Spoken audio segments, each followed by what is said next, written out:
So, können wir dann da zwei so Plastikbeutel mit einem Zangerl oder was rausholen. Vorsichtig, dass wir das Wind nicht hinmachen. Die schauen wir uns jetzt gleich nachher an. Da gehen wir aber dann näher, weil da möchte ich was dazu sagen. Dann ist im Zubehör dabei zwei Coils, zwei Ohrringe, zwei weiße Ohrringe und unsere zwei blauen Freunde. Bei den zwei blauen Freunden, da komme ich noch dazu, weil einerseits ist es schon fast lächerlich, auf der anderen Seite ist es eine Frechheit. Die kennt ja jeder, ja.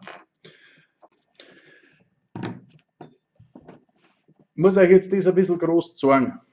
Also man kann den 15er unten haben wir, da haben wir unsere Lufteingänge. Ne? Kann man runterschrauben, dann kann man die Dichtung wechseln. Wenn man das runtergeschraubt hat, kann man auch das Mittelteil da hochschirmen. Und da seht ihr schon unten, das ist praktisch der Plus, das Luftrohr in der Mitte und außen ist die Öffnung für die Coil, das ist die Plus. Wenn man das dann von der Seite anschaut, darum muss ich ganz groß jetzt gehen. Ich sage euch, da braucht man Adleraugen.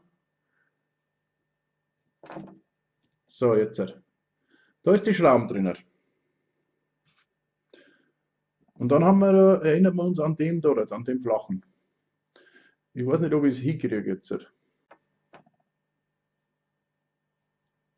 Seht ihr es? Also ich glaube, man kann es kennen. Der Schraubenzieher oder der Schraubendreher, der ist viel zu groß für die Schrauben. Das heißt, nehme ich jetzt einen dicken Draht, also eine Bohrung da unten und die Bohrung von der Masse, die was da ist, die hat 0,85 zeigt es mir an. Dann ist das ganz logisch, weil dann brauche ich die Schraube.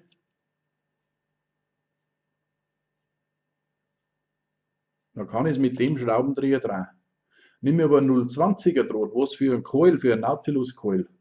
Und der Draht, was da mitgeliefert ist vor die Wicklungen, ist auch in etwa ein 0,20er Draht. Wenn ich den einspanne und die Schraube da reindrehe, dann verschwimmt mir die im Gehäuse. Dann komme ich mit dem Schraubendreher gar nicht mehr rein. Das heißt, ich habe dann beim ersten Versuch geflucht, wirklich geflucht, weil ich habe da versucht zum Schrauben mit dem Teil und dann kann man nicht einmal gescheit umdrehen. Seht ihr die Ausfräsungen da? Da, gerade dass er da herinnen Platz hat. Also das ist eine Frechheit. Das ist eine Frechheit. Das gehört denen um da Waschlummig gehauen. Ich kriege jetzt da ein Teil, was heißt, das ist eine RBA wie ein Nautilus, die Version 2. Die 1 habe ich schon mal gezeigt in einem früheren Video. Wo man sagt, okay, da kann ich senkrechte Coil reinmachen, da kann ich eine waagrechte Coil reinmachen. Wobei ich da jetzt eine senkrechte bevorzugen darf, aufgrund der Anordnung der Bohrungen. Ja, da oben haben wir nämlich auch die anderen Schrauben. Und ja, da ist der Schraubenkopf doppelt so breit, als da ist der Schraubendreherkopf. Der Schraubendreherkopf ist da doppelt so breit als wie die Schrauben. Wenn die Schrauben jetzt da drinnen ist, dann ist aber die Bohrung noch nicht verschlossen. Das heißt, der dünne Draht, der bleibt mal locker drinnen. Also, was habe ich machen müssen? Ich habe mir dann das Teil zugefeilt, damit ich die Schraube da einfach auch ganz fest rein kann, bei einem dünnen Draht. Und das geht jetzt da herum, das ist einfacher, darum zeige ich es auch, aber seht ihr, da kann ich noch drehen, was ich mit einem anderen Schraubendreher schon nicht mehr da drehen habe können. Jetzt schließt es schon langsam ganz. Ja. Was soll der Schwachsinn? Was ich noch skeptisch bin, schaut euch die Bauform an. Beim Nautilus kann es sein, dass die Coil bis daher ist, eingeschraubt wird in den Klirrermeiser auf die Höhe. Ja, weil daher ist die Coil. Aber beim Triton Mini und beim Plato vielleicht auch noch. Es gibt ja mehrere Geräte, Nautilus, Nautilus Mini, Plato und Triton Mini, wo die Coils normal passen müsste. Da bin ich dann gespannt, weil beim Triton Mini probiere ich es gleich. Da habe ich meine größten Bedenken, dass er da nicht funktioniert. So, und genauso habe ich jetzt natürlich dasselbe Spielchen hier unten gemacht. Ja. Ihr seht jetzt die ganze Zeit schon den O-Ring dran und da unten ist halt auch nochmal, wenn man das Teil anschaut, ist nochmal die andere Fußdichtung, was dabei ist. Ja, also das Plusteil da unten, das kann man auch rausdrucken dann, wenn man da unten das abschraubt. Ja. Aber schaut, dass es immer fest dran ist. Ihr müsst das Teil sowieso halten. Gut, also Äh, ist am Anfang schon mal nicht so gut gelaufen. Ich war auf 180, muss ich ehrlich sagen, äh, weil den haben wir das da haben wir zugefeilt auf ungefähr 0,5 Millimeter Breite. Jetzt ist er aber da heraus auch noch, da muss man auch noch ein bisschen zufeilen, dass man ein bisschen in die Öffnung reinkommt. Hätte ich das nicht gemacht, dann hätte ich die Keule gar nicht festmachen können. Das heißt, also mit dem Ausgangsschraubendreher, wie er noch breit war, habe ich geschraubt bis zum Anschlag, bis die Schraubenkopf verschwunden war. Und der Draht ist irgendwie noch locker gewesen, sogar bei der Keule, die mitgeliefert war. Also, naja. Jetzt habe ich einen 0,35er Draht genommen. Dann kann ich euch auch noch mal sagen, ich bin jetzt mit meinem Spezialschraubendreher, habe wieder 2 mm gemacht, weil mehr kannst du nicht machen. So, jetzt bin ich unten so fest, wie es geht. Das Problem ist das, wenn man dann ein bisschen ausricht, dann wird das wieder locker. Die Schrauben, das ist ein 0,2er oder 0,3er Schrauben, also sowas Kleines habe ich überhaupt noch nie gesehen. Die ist gar nicht ausgelegt für das. Ja, wenn ich jetzt da ein bisschen umeinander tue, da kriege ich einfach keine Kraft nicht drauf. Aber es geht jetzt ein bisschen besser mit dem 0,5 bis jetzt. Ich will es aber jetzt nicht verschreien. Ja. Weil jetzt haben wir da wieder den Weg. Jetzt muss ich da wieder ein bisschen zurück. Und dann den Draht da oben. Das heißt, den muss ich kürzen und dann einschieben. So, und jetzt mache ich ihn einfach einmal so, dass ich ein bisschen über der Kanten da bin. Wer braucht sowas? Wieso gibt es so blöde Leute, die sowas verlangen? Ja, der Nautilus braucht auch RBA. Schmarrn. Schaut euch den Schmarrn an, möchtet euch das wirklich an? Nehmt euch ein Nautilus Coil, schaut euch, müsst ihr nicht meine Videos anschauen. Es gibt so viele, die einen Nautilus schon gewickelt haben. Das ist einer von den einfachsten Coil zum Wickeln. Nein, das kannst du vergessen. Du verdruckst da alles, du kommst nicht hin. Nein, jetzt bin ich wieder nicht. So, jetzt habe ich es reingekriegt. Mann, oh Mann, oh Mann, oh Mann. So, jetzt habe ich es erinnert. Aber wenn ich auslöse, schießt es mir zurück, ist eh klar. Mann. Aber sie ist nur so weit, dass ich es da sehe. Also schrauben wir oben mal fest, dann können wir es vielleicht ein bisschen stabilisieren und ausrichten. Allein den Schraubendreher kann ich schon nicht gescheit halten. Also diejenigen, die sagen, ja, schon, dass es für Nautilus kein RBA nicht gibt, seid froh, weil das sind keine RBAs, das ist Wegwerfteile, das ist Schrott. Da müsst ihr normal nur Geld kriegen, dass euch die das schicken. Ja, da könnt ihr euch hier sitzen und stundenlang ärgern. Bin noch nie so lange bei einer Keule gesessen, seit die Dinge kam, bin noch nie so lange bei einer Keule gesessen, als wie jetzt bei dem Teil da. Ja, so. Und jetzt schauen wir mal, die Keule steht jetzt sauber drin, die ist fest. Kommando zurück, da hat die Pico einen Bäcker gehabt. Also jetzt sagt es auch 078. Ich weiß nicht, was da gehabt hat. Ich habe es fest eingeschraubt oder was. Das ist natürlich bei den E-Lift-Boxen der Schrott 15er. Ja, wisst ihr eh, auch bei der RX und so. Das, was irgendwann einmal hin werden, die Teile, das bleibt nicht aus. Schauen wir mal. Also, jetzt haben wir mal die vertikale Keule. Schauen wir es uns noch an. Also beim Einbau, das ist ja so, das ist, ich weiß nicht, ob man das üben kann. Also auf alle Fälle 0,35er Draht. Dann habt ihr eine Stabilität. Der 0,25er Draht, den, wenn es könnt ihr euch abdrehen, der hält er nicht. Mit der Wattebass ist er auch nicht so stabil. 0,30, 0,35 sollte schon sein. Aber 0,78 ist ja schon die Grenze, ja, weil der hat ja nicht so eine große Luftkühlung. So, jetzt schauen wir mal, dass wir noch Watte reinflicken. Mit dem spitzen Teil.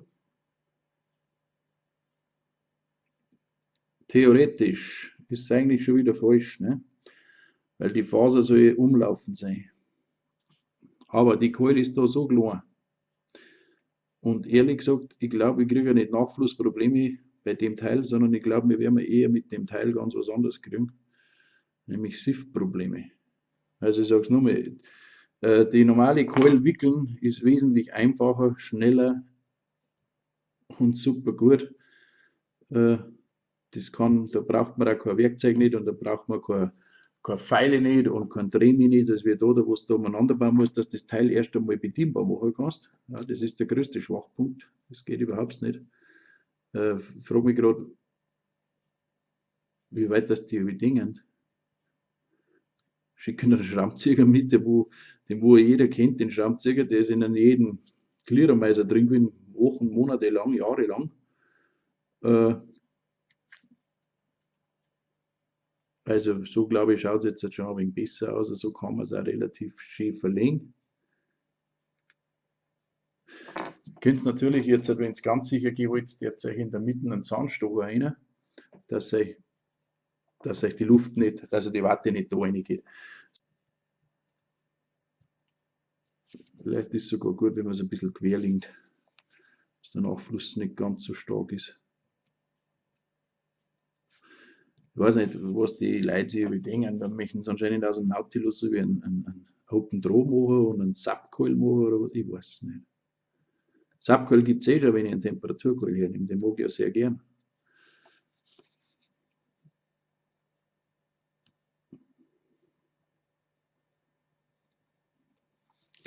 Aber wie gesagt, die Leute sind nicht unterschiedlich. Wir haben jetzt auch wieder diskutiert, der Kleppencoil dort mit 1,8 Ohm, der ist für Einsteiger schon gut, ja, weil mit 12, 13 Watt hat der für mich ist zu wenig. Ja, ich mag lieber den 1 oder den 1,2 Ohm, weil der passt mir besser vom Gesamtbild.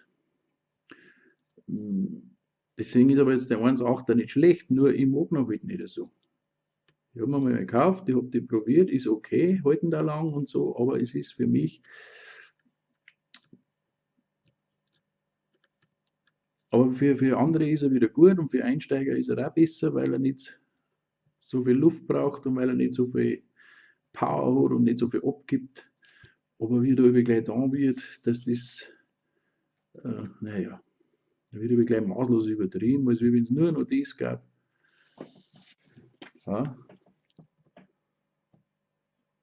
dass es nur ein bisschen nachdrucken kann, wenn es ist.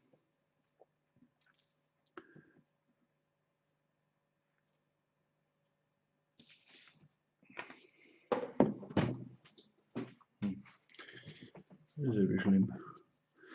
Weil ich möchte natürlich schon, dass wir da kein Siff frei herkriegen und dass wir zu sind. Ja, ich bin jetzt gespannt, wie das beim Triton Mini, weil da sehe ich die größten Bedenken und deswegen, beim Nautilus sehe ich jetzt keine Bedenken nicht, weil das Quint da oben, ja, die wo Nautilus haben, das zieht sich bis daher auf, dann schließt er ab. Aber beim Triton, der hat das Quint nicht, der verschließt sich der Clearomizer da herunten. Ja, da habe ich schon mal ein Video gezeigt. Ja. Was ja gut ist, weil der Coil dann nicht hängen bleibt, das wie beim Nautilus der Fall. Also ich tue jetzt da rundum einer und ihr seht in der Zeit, was man da modelliert und spult und umeinander tut, habe ich 25 Coils gewickelt und dampf schon wieder fröhlich und genießt das, als würde ich das mit den Schrott da tun. Aber dass möglich ist, das ist klar. Ja, man kann alles irgendwo möglich machen. Nur, es kann nicht sein, dass ich ein Teil verkaufe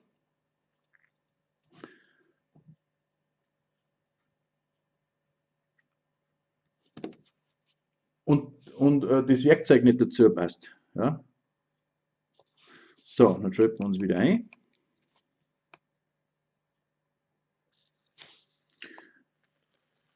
Jetzt lassen wir noch mal ein bisschen andampfen.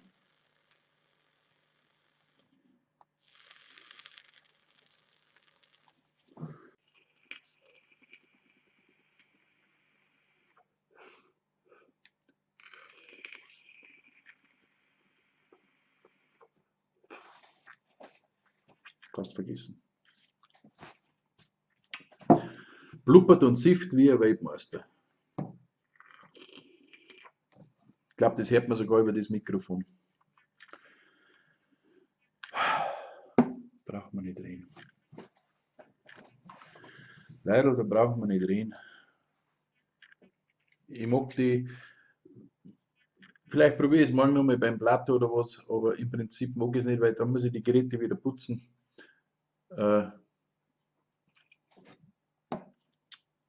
A hat er 0,7 Ohm umeinander. Das ist einfach für Nauti meines Erachtens zu viel.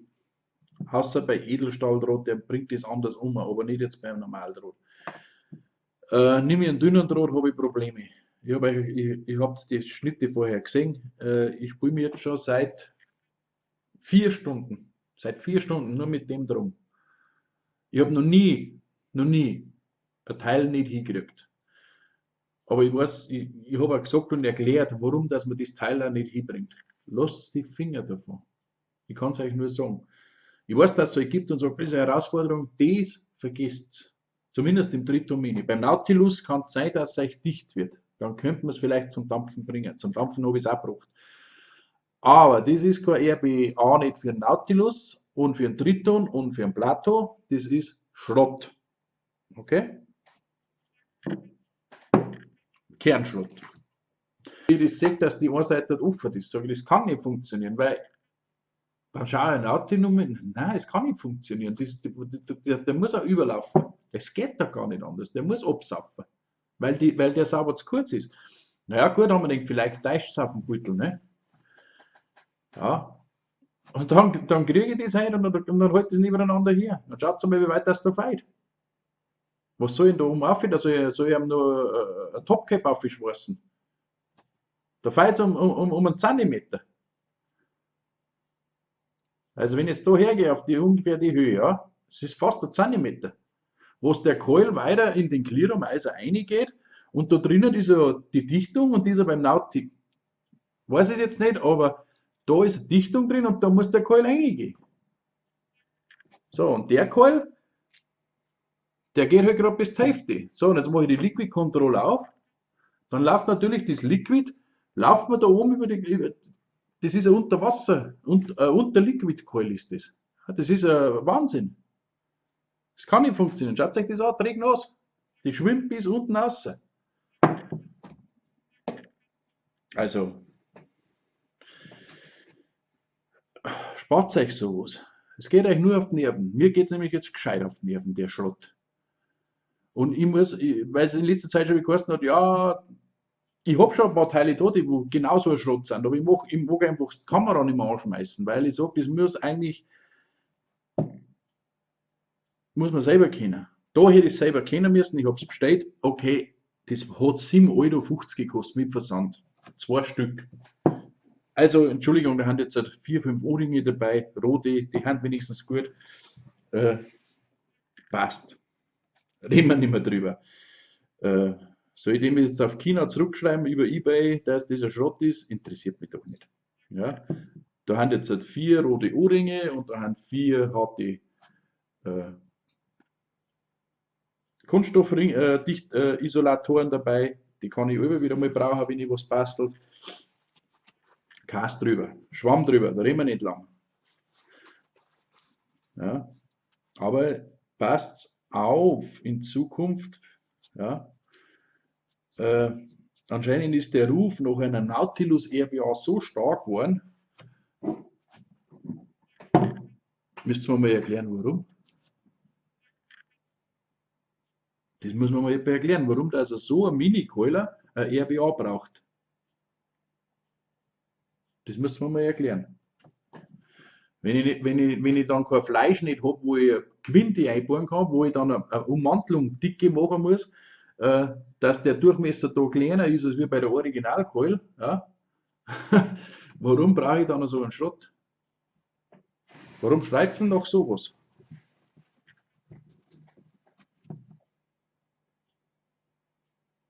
Darf mich mal interessieren. Muss ich mal so fragen, ne? Was für gescheit Haferl, das da wieder umeinander schreien. 4 Stunden? Da mache ich 20 Sehene Kohls. Ja, da brauche ich nur ausziehen, Isolierung ober, auswaschen, dann machen wir meine Wicklungen, schiebe die Watte um, ich schiebe es ein, zu und der Käse ist gegessen.